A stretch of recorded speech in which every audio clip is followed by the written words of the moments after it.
কোথায় বৈষম্য? তারা না বড় বড় লেকচার ছাড়ে যে বৈষম্য হয়েছে, যে স্বাধীনভাবে কথা বলতে পারবে। আমার স্বাধীনতা কোথায়? আমি যে আজকে আমার নেত্রীর জন্য কেক কাটতে গেলাম, সেখানে যে আমি কেকটা কাটতে পারিনি, ওরা শিবিরের নেতারা আমাকে কি করেছে? অসম্মান করেছে, কেক ছুঁড়ে মেরেছে আমার গায়ে। কোথায়? আজকে দেশ কোন জায়গায় আছে বলেন আপনারা? আপু মনি শেখ হাসিনার জন্মদিন পালন করতে গেছিল, আর সেইখানে শিবিরের নেতারা আপু মনিকে কি করছে? আসেন আমরা শিবিরের নেতাদেরকে দেখি।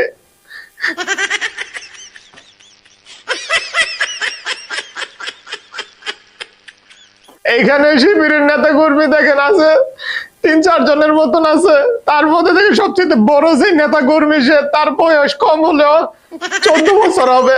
তারপর যে আছে সেটার বয়স না হলে 10 বছর, তারপর যে আছে 8 বছর, তারপর যে আছে সে